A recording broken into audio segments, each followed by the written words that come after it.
patients about the 1967 accident. Most refused to discuss it. A few became angry, demanding to know why I was stirring up old business. One man in his 70s, being treated for hypertension, told me that asking about the mill was disrespectful to the families and that I should focus on my job. But one patient, an elderly woman named Dorothy, who came in for a routine medication check, responded differently. She waited until we were alone in the examination room, then gripped my wrist with surprising strength. Her voice dropped to a whisper. "You should leave before you become part of it. That's what happened to the others who asked questions. They thought they could help, but you can't help what's already rooted." I asked her what she meant. She released my wrist and stared at her hands. The chemicals got into everything. The ground, the water, us. Changed things. The company knew, but by then it was too late. The ones who were there that day, who breathed it in, they changed, and they passed it on. Every child born here after 1968 carries it. You see the marks. Those are just the outside. The inside changes too. Before I could ask more, Patricia knocked and entered, ending the conversation.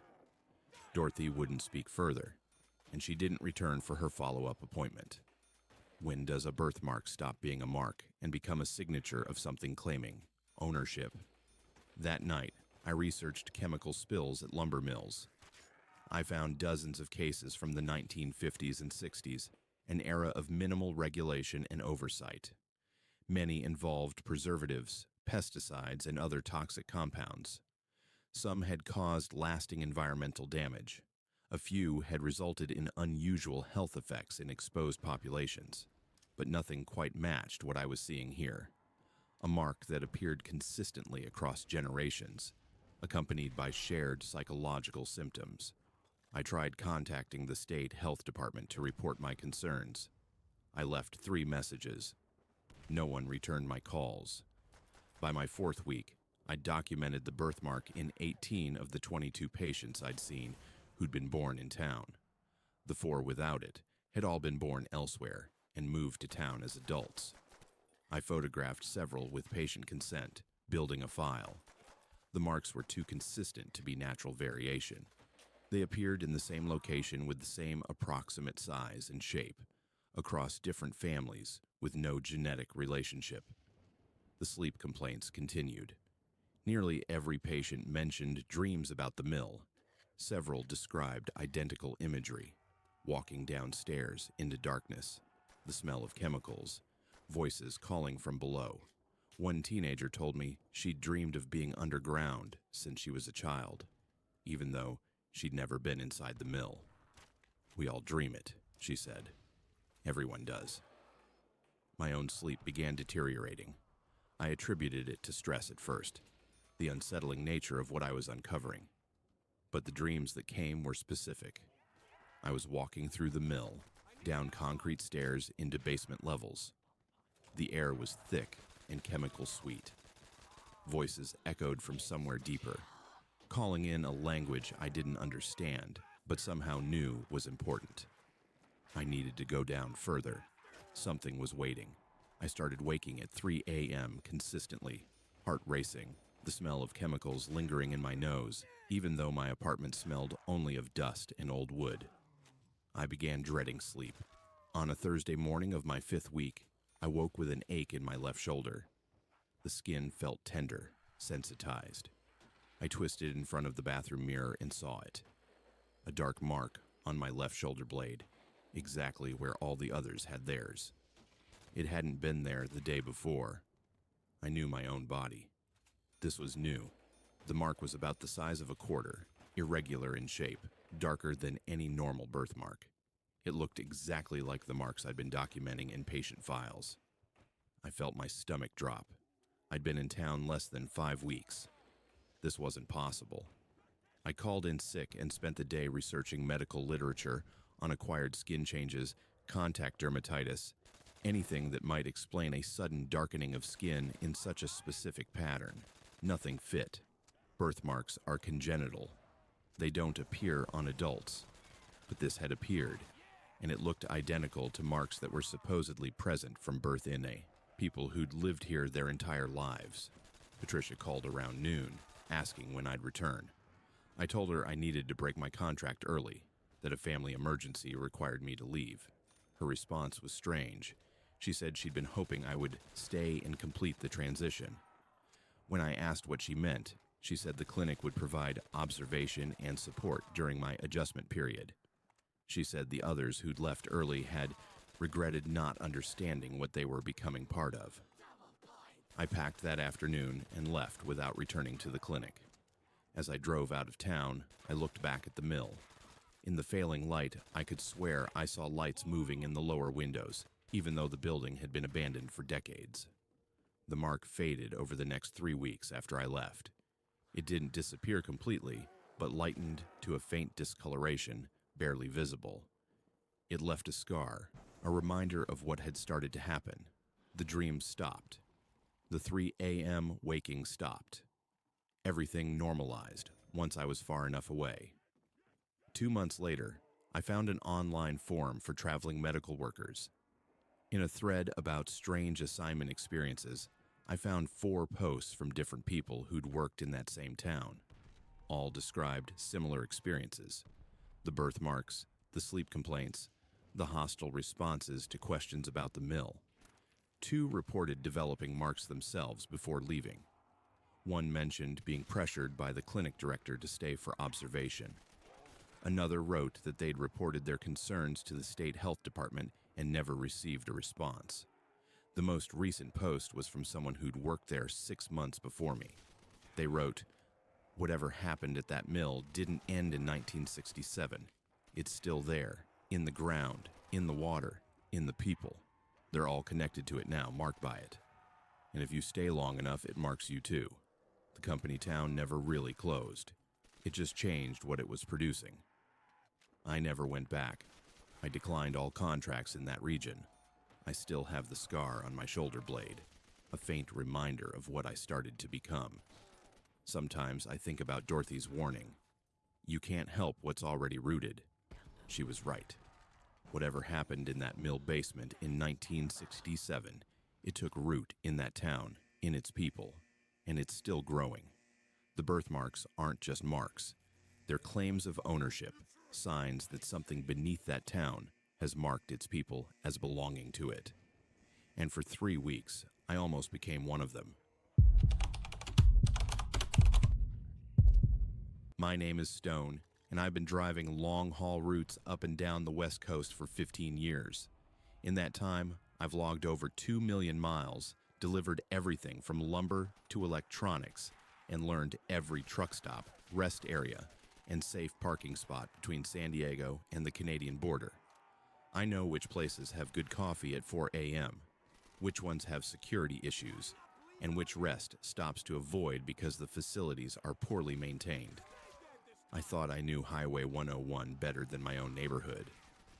Then one night, last April, I stopped at a rest area between Crescent City and Brookings that I'd used dozens of times before, and I learned that familiarity means nothing when a place decides to show you what it really is.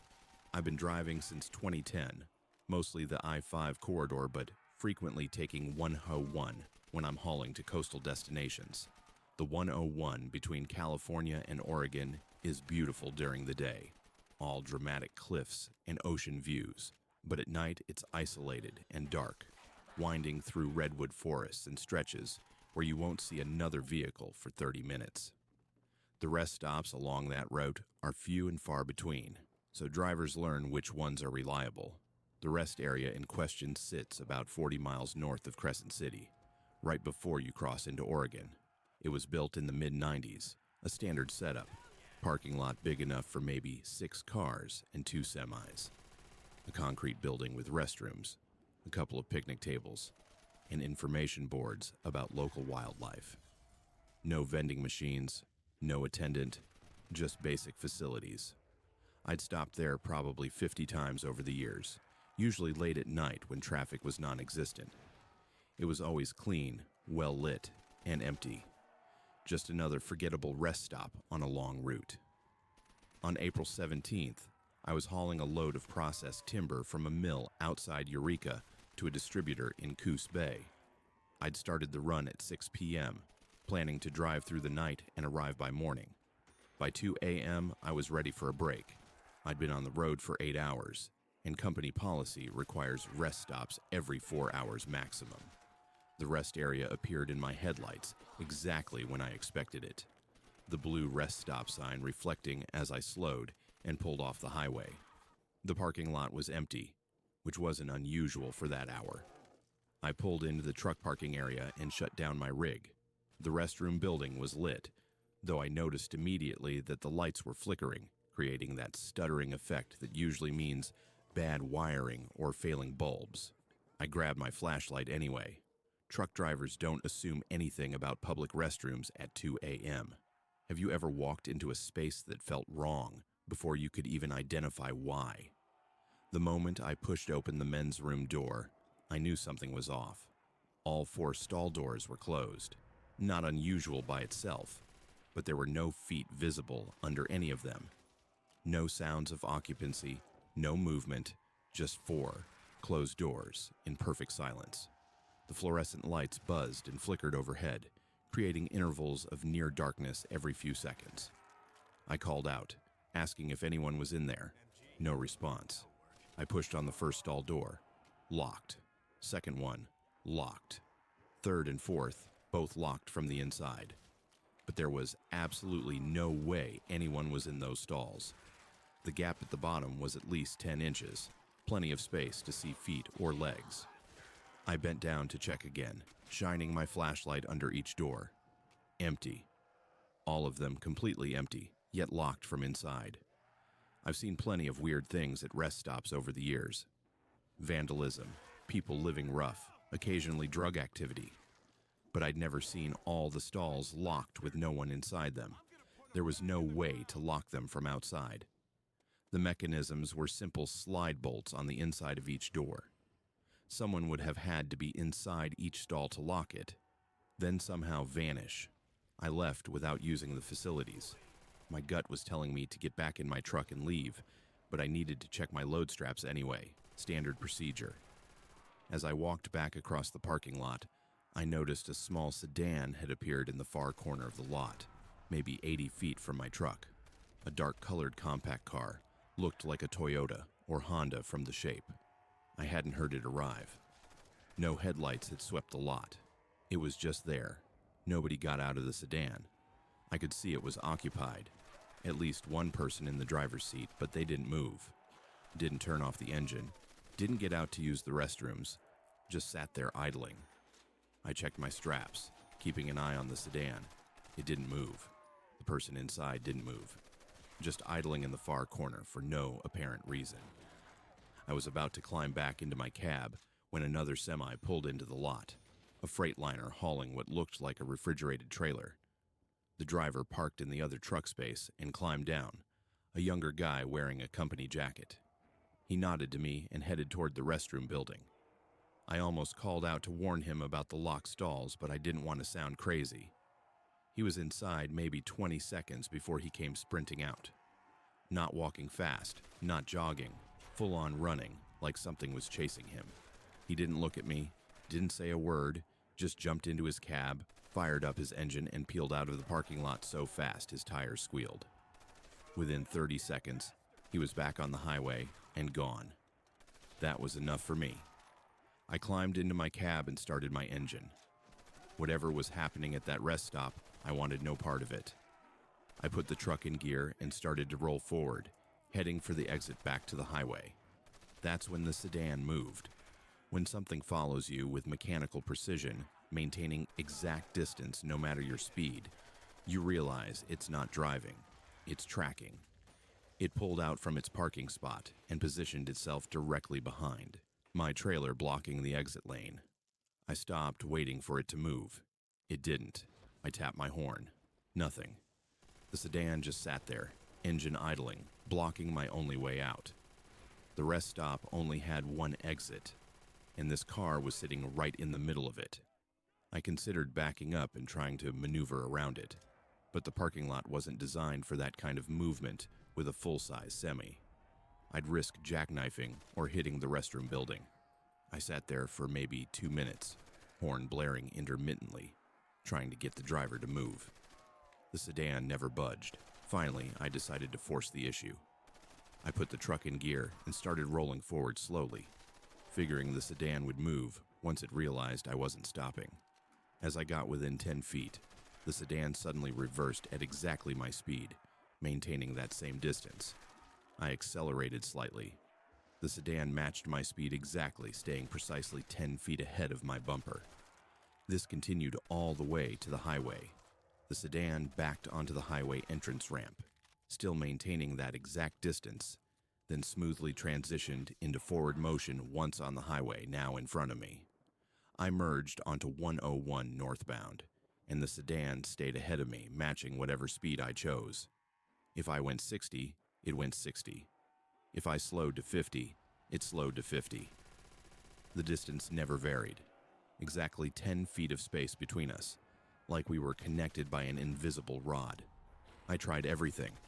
I slowed to 35, hoping it would get frustrated and speed away.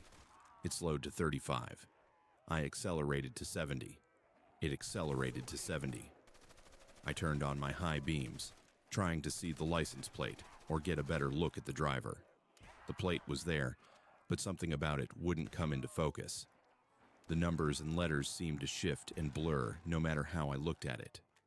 The driver remained a dark silhouette, no details visible. This continued for 40 miles. 40 miles of the sedan maintaining that exact distance, matching my every speed change perfectly. No human driver could maintain that kind of precision. I know professional drivers who couldn't keep that consistent A spacing for 40 miles. But this sedan never wavered, not by a foot. I tried calling 911 on my CB radio. No response. Tried my cell phone. No signal, even though I'd had 3 bars when I'd stopped at the rest area. I was completely alone on that highway with this sedan in the dead hours before dawn, with no way to call for help. Other vehicles appeared occasionally, passing in the opposite direction. I tried flashing my lights at them, hoping someone would notice something wrong and call authorities. None of them stopped or responded. The sedan ignored them completely, focused only on maintaining its position relative to my truck. Around 5:30 a.m., with dawn starting to lighten the eastern sky, we passed a scenic viewpoint. The sedan suddenly accelerated, not gradually but instantly, going from 60 to what must have been over 100 in a matter of seconds. It shot ahead, took the next left turn onto an unmarked Forest Service road, and vanished into the trees. One moment it was there, the next it was gone. No brake lights, no gradual turn, just instant disappearance. I pulled over at the next safe spot and sat there shaking for 20 minutes. When my hands were steady enough, I drove to the Oregon State Police Station in Brookings and filed a report. The officer who took my statement didn't seem surprised. He asked me to describe the rest stop location, and when I did, he nodded like he'd heard it before. He told me 3 people had vanished from that rest stop in the past decade. 3 separate incidents, years apart. In each case, their vehicles were found days later in the rest stop parking lot, locked from the inside, windows up, keys in the ignition. The vehicles were always found empty. No signs of struggle, no blood, no evidence of foul play. The people were simply gone. The officer mentioned that Highway Patrol had installed security cameras at that rest stop twice. Both times, the cameras malfunctioned within a week. They'd record normally, then suddenly all footage would be corrupted, showing only static or distorted images. Technical experts couldn't explain it. The cameras worked perfectly when tested away from that location. He said the State Transportation Department had discussed closing the rest stop, but budget constraints prevented demolition. It would cost over $100,000 to remove the building and repave the area. So it stays open, a rest stop that people vanish from, marked on maps as if it's safe. How do you close a place that refuses to stay closed, that keeps drawing people in no matter how many warnings are posted? I asked about the sedan. The officer's expression changed. He asked me to describe it again. When I finished, he pulled out a file and showed me photographs. 3 different vehicles had been found abandoned at that rest stop over the years.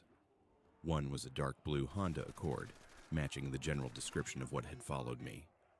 The officer said witnesses in other incidents had reported seeing that same sedan.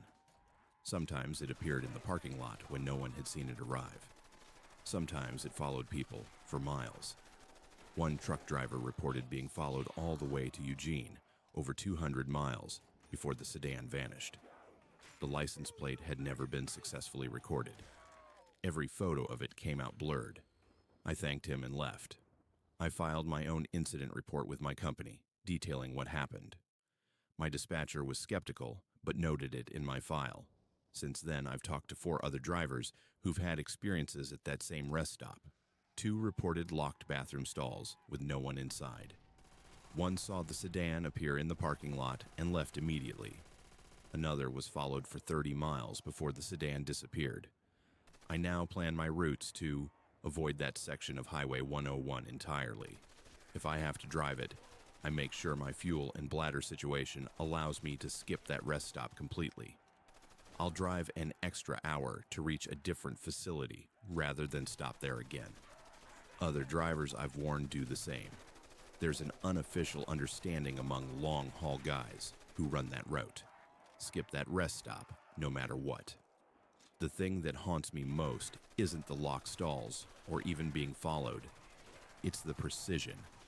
That sedan maintained exact distance for 40 miles. No variation, no mistakes, perfect consistency. That's not how humans drive. That's not how anything alive drives. It was like being tracked by something that understood vehicles but didn't operate within normal physical rules. I keep thinking about those 3 people who vanished. Where did they go? Are they still somewhere in those woods around the rest stop? Did they get into that sedan willingly, or did something else happen?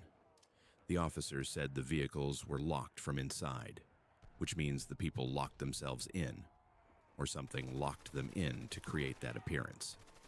I've driven past that rest stop a few times since, always during daylight, always without stopping. Each time, it looks perfectly normal. Clean facilities, informational signs, picnic tables. Nothing about it suggests danger, but I know better now. Some places look safe, feel safe, appear on maps as safe, and they're not. They're waiting. That rest stop is still there, still marked on highway maps, still listed as a facility for travelers. People still stop there, not knowing what might be waiting. The cameras still malfunction. The stalls are probably still locked. And that sedan is probably still in the parking lot at 2 a.m., waiting for the next person who stops. I won't be one of them ever again.